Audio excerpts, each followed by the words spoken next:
mbote mingi bandeko baye bomesana kolanda biso yali moko na bino communicateur na parlementaire de mwana mboka Chambui Fabrice wazali kobunda toujours en tant que wazalendo médiatique pour na ko défendre la République parce que toyali na Congo un seul pays oyo soki yindi lelo ndenge yindaki na Goma ndenge yindaki na Sud Kivu na Bukavu moyen que bisoto fanda réalité parce que nous n'avons pas un deuxième pays. Awa c'est chez nous. Toyali ko défendre la République à tout prix. Donc il faut aimer, faut liker, faut partager, faut commenter mingi pour la visibilité de la chaîne Nabiso parce que chaîne vivra toujours na visibilité. Donc l'actualité politique, il y a un monde sangisi biso pour tobeta rien que la vérité. Rien que la vérité.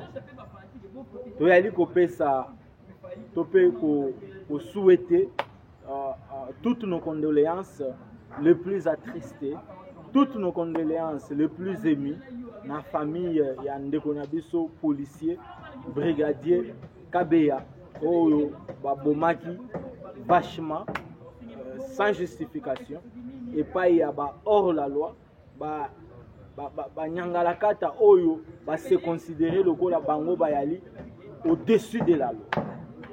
Donc ceux qui ont commis garde, ceux qui ont commis na cortège ya mokonzi yo ont commis supérieur.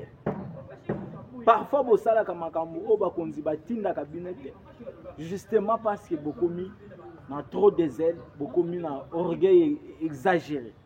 Donc nous sommes des cœurs ndeko na biso oyo à respecter et à cela qui était à faire respecter la loi et à cause de sa rigueur, à cause de la ténacité pour lutter contre les antivaleurs.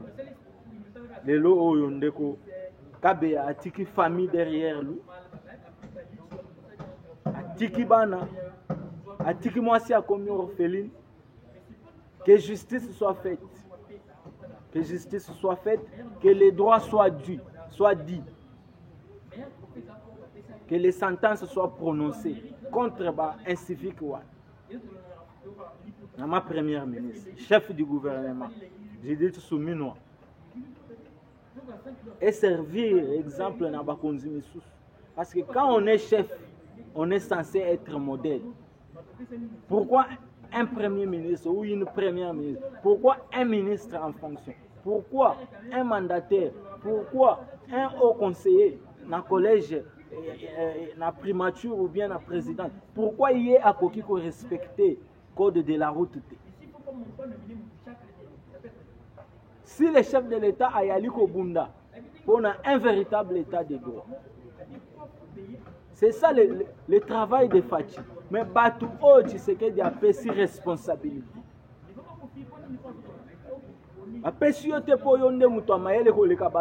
Non. Au commis ministre, c'est parce que tu es la personne la plus intelligente du Congo. Non, loin de là. Mais tant qu'on a une responsabilité, pourquoi vous croyez que tant au commis ministre et au commis citoyen spécial? Pourquoi? Et pourquoi la première ministre a kokaki ko tambolate dans le sens normal? C'est ce que nous nous demandons. Tu as dit que maman a fait ordre de la police.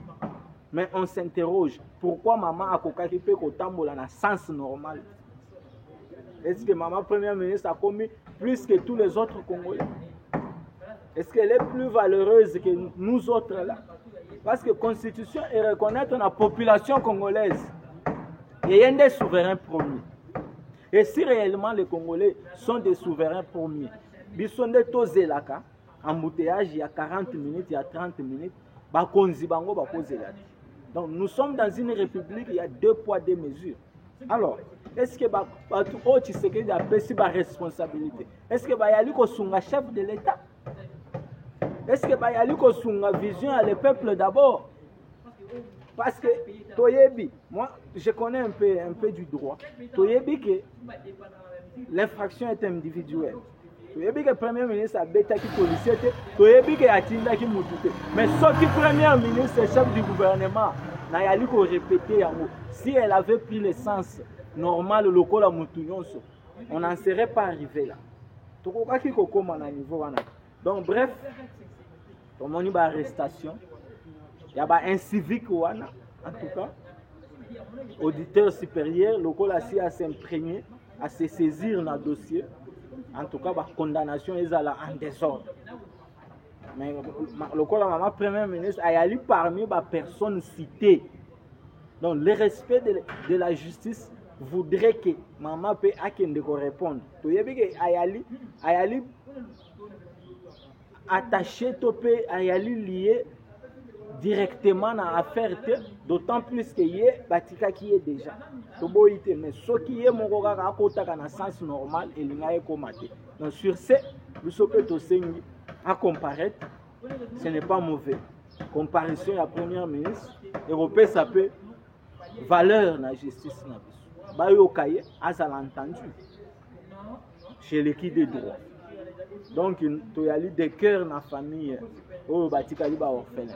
En même temps, tu as des cœurs dans toutes les familles à Congomani. Oh yo yo, ba perdre ba vie na bango, ba perdre bandeko, ba proche, na ba atrocité. Il y a M. Paul Kagame, na bénédiction à Joseph Kabila. Grâce à de l'argent détourné dans la République démocratique du Congo, le lo oyo Kabila tiki mboka na économie dépendante. Naba expatrié bakini marché oh baba soki banini market ba boye nyonso tu ya ba expatrié nalinga atako kotanga bakombo ba biloko wana te po pesa kanga kanga po bo mona nga pe na kini marché te boko mona nga te nani po nga na kende ko pesa ba mindele wana ba mbongo non moi je n'aime pas ça. Donc bref lelo oyo grâce à de l'argent détourné vous êtes en train de massacrer les Congolais. Il y a des cœurs dans la famille, il y a des victimes. Il y a Goma, il y a Bukavu, il y a Niragongo, Masisi Ruchuru, Bweremana, Uvira, et un peu partout, même dans les tours, partout. De toutes les mémoires, il y a des victimes, il y a des atrocités, et puis Manakimia, parce que nous sommes des cœurs, zone occupée, parce que tu as sentir l'atrocité, tu as Nanga Oayaki, soi-disant libérateur, le lot a se transformé en comme un véritable bourreau. Mobomi ya solo. Andimi aboma bandeko na ye, justement parce que ayala qui fut frustré. Par rapport à Bakare minier, au babotola qui monsieur nanga na chopo. Et le col a babotola qui est Bakare minier pour se venger, nanga quelque coalisé, na un sanguinaire, le col a Paul Kagame.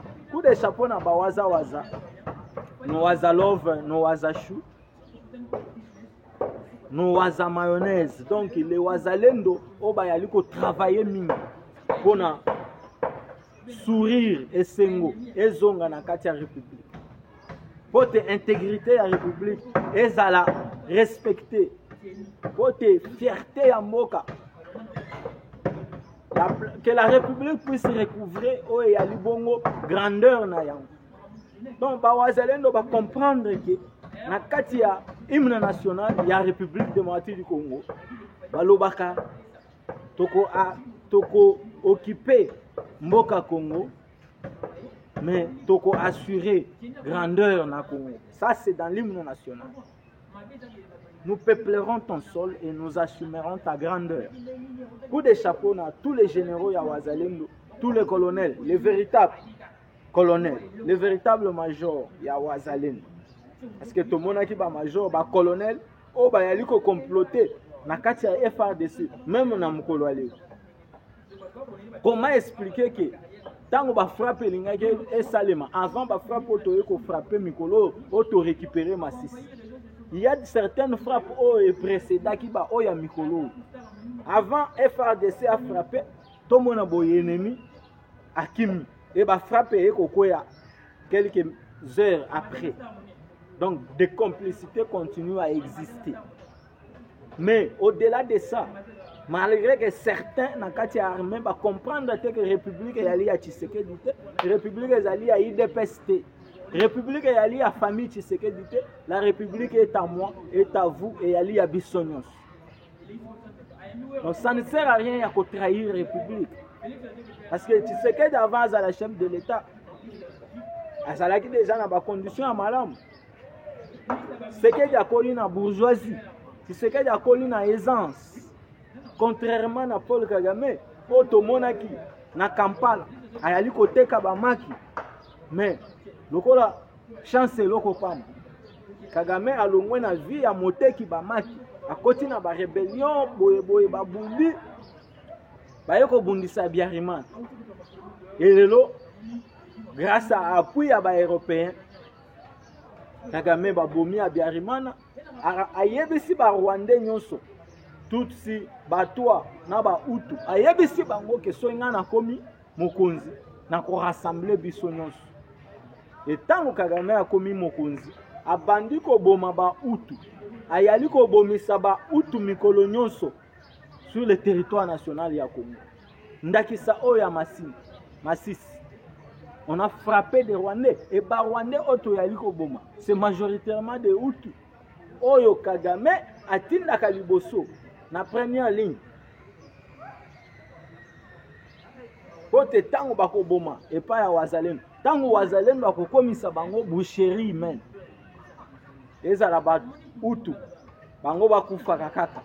Po progressivement plus bayali ko boma bango na charcuterie o efongwami na est. Na volonté personnelle ya Paul Kagame, plus ba o baza na Rwanda ba diminuaka parce que population ya Rwanda ezalaka à une 80 ya pourcentage composé na ba Hutu et quelques 14 seulement ya ba Tutsi et Batwa bazalaka na à peu près 3 à 4%. Voilà. Coup de chapeau parce que Masisi Mobimba récupéré par les Wazalènes.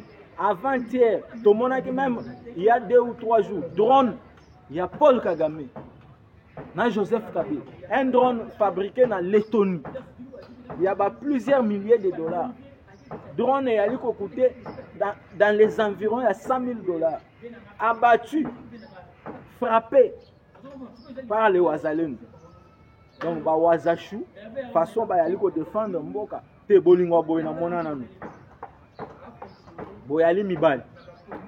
Vous défendez la République. Bisoto ko boya ko beta lisolo. Parce que ndenge na yali ko insister to yali na mboka mususu te, nyake se Congo. Masisi yali akopela. Donc Masisi centre na environ na yango, moto na moto parce que bitumbe bandaki depuis lobby.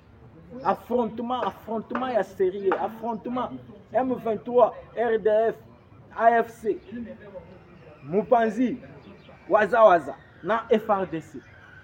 Zoto na zoto, mbunzu na mbunzu. Et na yali ko sepela. À tout moment que affrontement ya solo et salemaka entre FRDC na banyangala kate Paul Kagame, batikala ko gagner te. Batikala ko botola te. Sauf soki kanyaka ekoti. Soki ba trahison ekoti. Nde okoyoka ke non Rwanda zubo. O M23 zubo. Yeba ke kanyaka ekota. Mais soki corruption te, soki ezaka boye, nyonso to récupérer. Il est venu le moment, malgré que Ebele bayali ko flatter ce chef de l'État, na kokosa ye na mobilisation, parce que bayoki ke gouvernement ya Union nationale elinge salem. Nde tomoni ba o bakomi ko kende. Oh non, na kei ko mobiliser na Mupanzi boy, mais toyebaki batu batikalaki na terrain. Pendant que ça brûlait à Goma, pendant que ça brûlait na Sud Kivu, na Bukavu. Totikalaki na batu ya kotanga na Misabi. O balakisaki bolingo, o basalaki volte facité. Mwana mboka Jean-Pierre Bemba.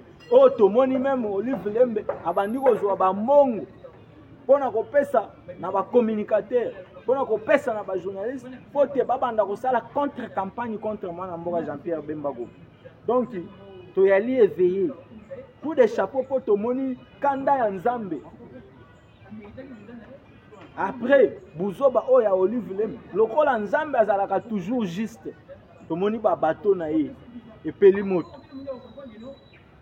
ba mabongo na ye epeli moto parce que à côté na bitumba oyo milimu nyonso esi etelemi bato oyo toyali kobeta lisolo pas parce que Bemba pesi biso non nous on n'a pas besoin moto apesanga mpona loba non moi je parle pour l'intérêt de la République ndeko Félix Médard Kangu tobetaka lisolo parce que na moment oyo eyindaki na Goma nous étions avec lui na terrain na mobilisation na moment oyo Bukavu eyindaki Félix Médard Kangu était sur le terrain en train de mobiliser incurieusement bato bayali ko mériter bato bayali ko mériter oyo chef de l'État il faut approcher pour basala musala au nom de la République, au nom de la République, les gens qui ont de l'amour pour la République, en mobilisant plus de 137% d'assignation dans la DGRAD, en octobre passé, c'était déjà un signal fort. Mais Moutouana va disqualifier la DGRAD.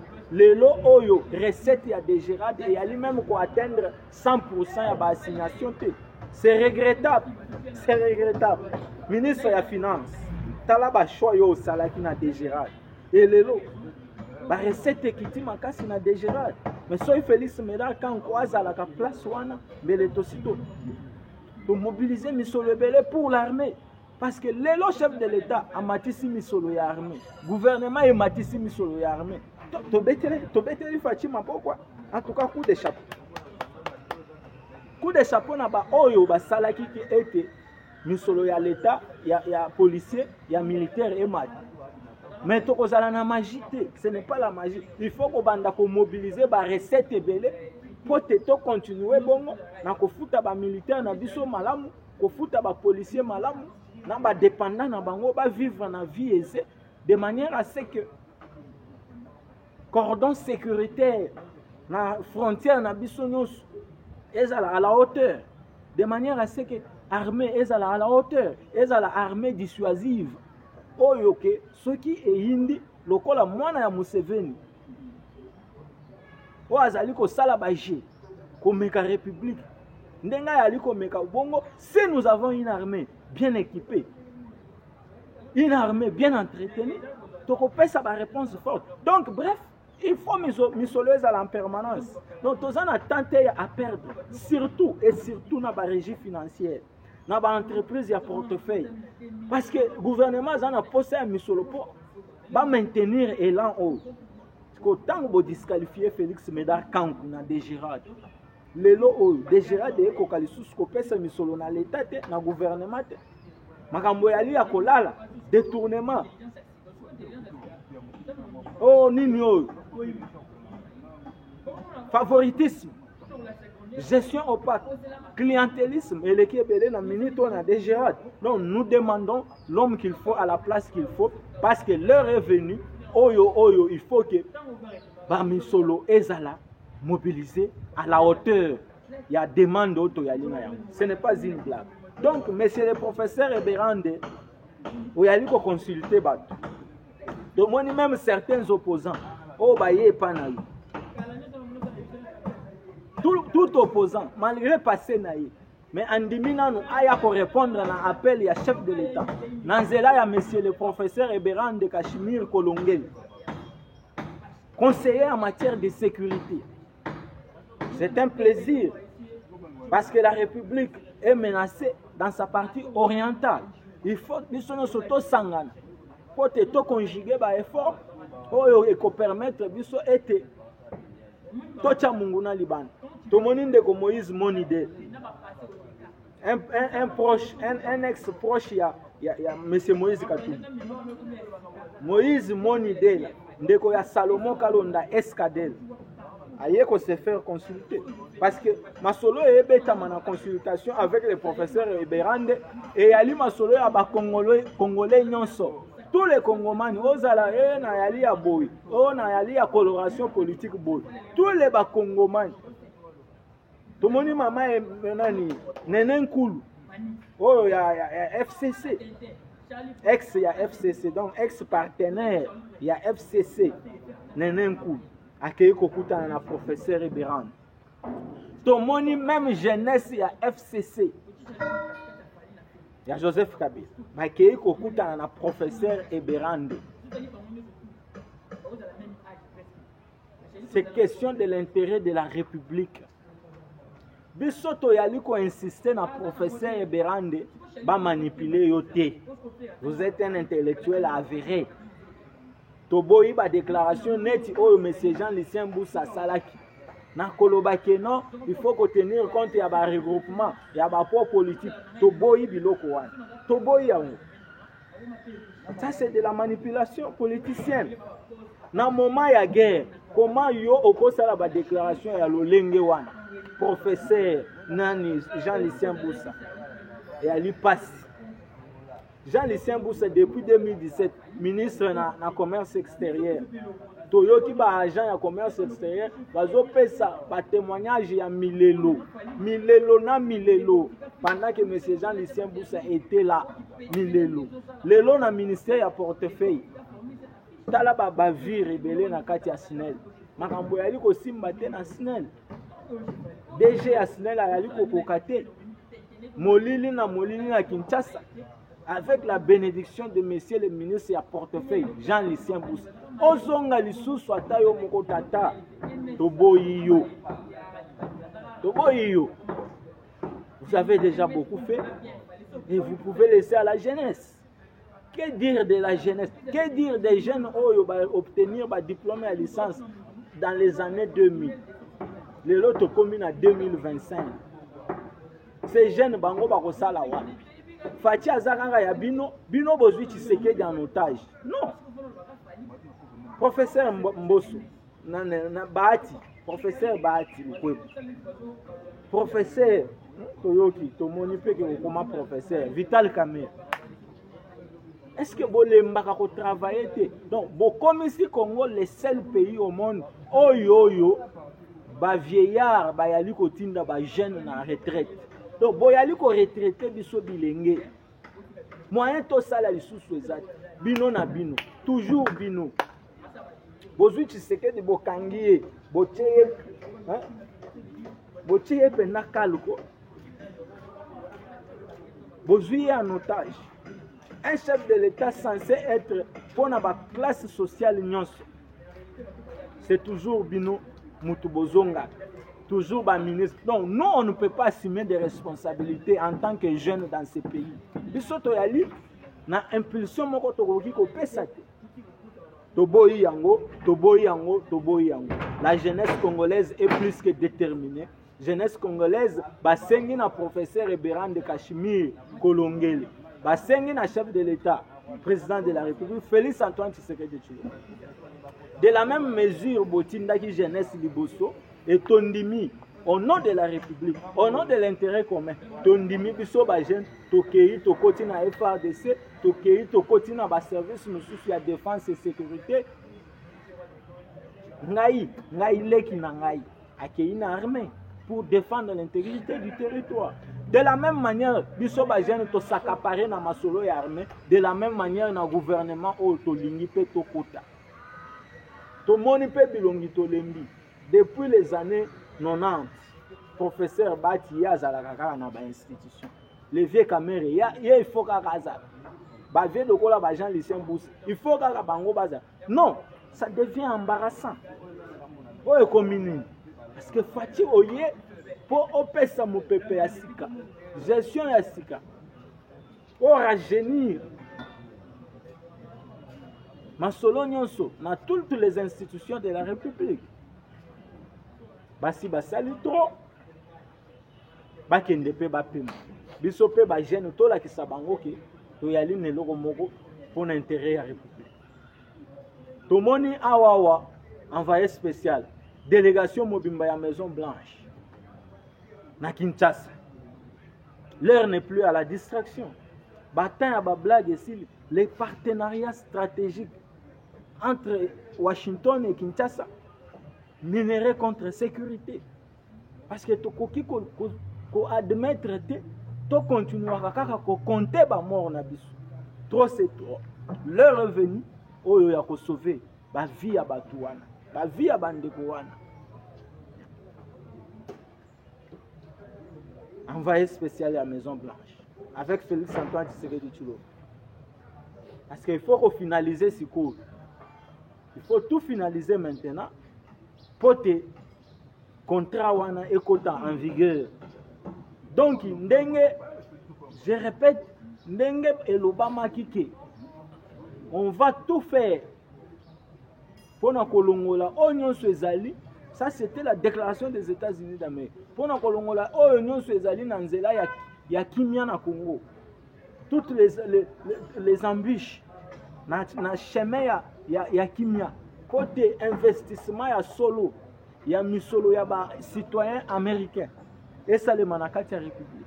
Ça c'était une déclaration officielle des États-Unis. Donc Paul Kagame, soyez déjà prêts. Joseph Kabila lokola boponi nzela ya rébellion. Frank Djongo, Rex Kazadi, lokola boponi nzela ya rébellion. Pour comploter contre la République. Problème exact, pour s'assumer. L'heure est maintenant en train de venir. Lokola Paul Kagame a battu la Kibino depuis Ngonga Ebele. Et que Ngonga Koki, Oyo Mutunyoso, il faut amipimisa officiellement. Parce que dans les 2-3 jours qui viennent, Tokomona va me rejoindre la rébellion. C'est un événement ce n'est pas quelque chose de neuf. Et Ali est là à Sikate. Comment on a Frank Diongo accueilli, comment on a Bamisusu accueilli, Rex Kazadina, Onyon surtout Kolanda Sima. C'était déjà prévisible. Toyebaki déjà que ça le mabo. Donc, toko cesser toko tikate ko défendre la République. Parce que la République est à biso. To yali ko défendre la République parce que Tshisekedi a pesi biso boy. Non. La République nous appartient. Avant Tshisekedi République ezalaki et après Tshisekedi République ekozala.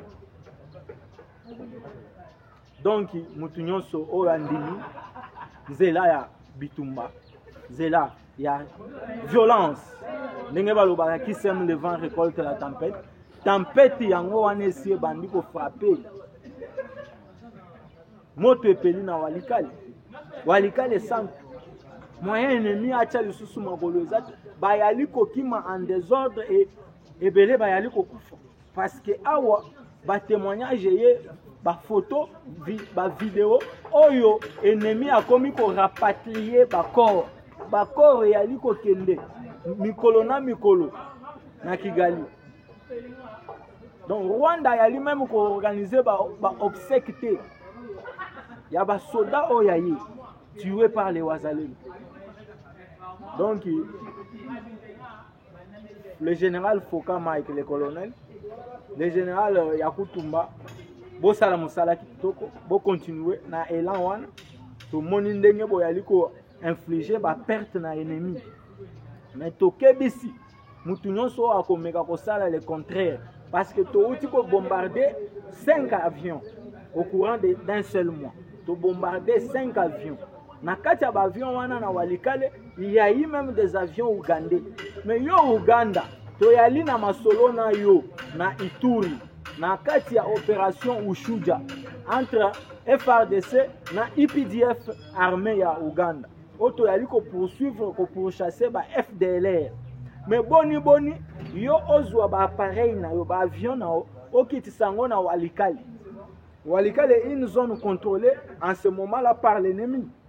Et on a eu à frapper au perdre des avions. Bon, mais na Goma. Parce que le gouvernement ya Kinshasa, gouvernement légal, to pesi ordre te pour te vol et reprendre dans l'aéroport ya Goma. Mais mutu o akomeka. Par conséquence, yo moko ko assumer yango. Parce que to yali na deux gouvernements na Congo te. Nanga c'est un rebelle. Nanga c'est une marionnette manipulée par Paul Kagame. Donc, bientôt, nous allons couvrir aux Ezali Bongo qui m'y en a biso. Tout le monde waza parce que Bukavu Mobimba déjà, et au Nyangezi, au Nyatende, et partout on a déjà frappé autant de morts. Pour n'aller sur Beta Masolo, il y a mort, il y a M23. Chance, il y a Paul Kagame. kaka po akendaka ko recruter na bamboka ebele ba Somalie ba Eritrea Mali na kati ya Sahel kuna akendaka kokosa bilenge ke toyali komema bino na ba champ ya ba implantation soki kaka ke akendaka ko recruter te libanda mbele na yebite armée ya Paul Kagame elingaki ezala na combien d'hommes na minute parce que semaine o kaka euti koleka to bomi ebele na village ya Toyota na nzela oyo eyali komema batu na oleki Nyangezi okomi na village ya Toyota combien de morts tosalaki 7 Land Cruiser ya sika ya ennemi totumbaki yango coup de chapeau na ba union surtout ba yali kosala musala kitoko to saluer ba nouvelle mise en place na kati ya la police même awa na Kinshasa to moni mokonzi ya la police ya sika ye monsieur Israël Kantu mokonzi ya Kinshasa to sengi yo otala ba policier na o otala ba mituka oyo Jacquemaine Shabani apesaki oto bengika basele ekoma kaka kokanga ba moto kokanga ba mituka tracasserie eleki toyebi lisusu te musala ya la police simple ya linini toyebi lisusu te musala ya police ya circulation routière et ya linini nani ayali kosala nini on ne comprend pas. Blaise Kilimbalimba atikeli biso tracasserie moko ya ba blague te ya ba jeté parce que mikolo nyonso toyali kolela ba plainte ya ba conducteur police ya kabasele il faut aversa peut-être toyebite soki bakatelaka ye 200 000 to bakatelaka ye 300 000 toyebite pour arrestation arbitraire ya ba conducteur na ba engin na bango na Kinshasa tolembi Israël Kantu outi kokota est-ce que toko continuer kaka boye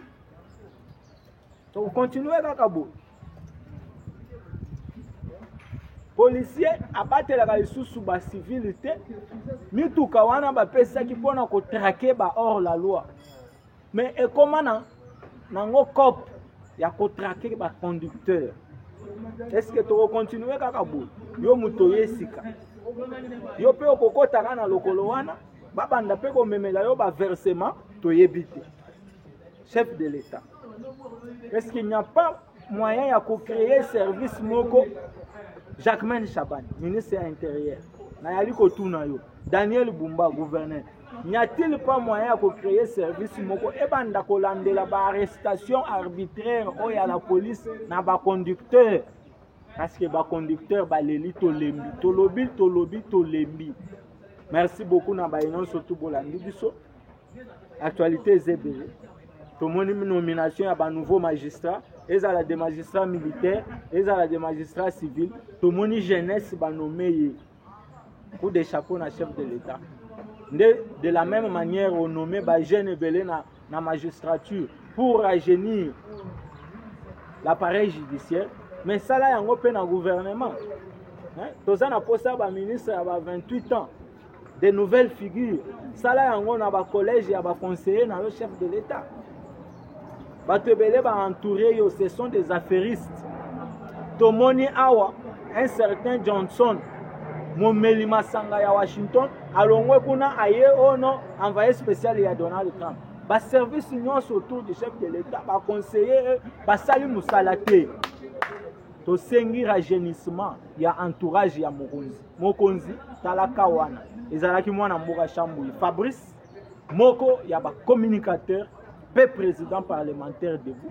Donc, tu as dit que toujours vérité, rien que la vérité, pour l'intérêt de la République.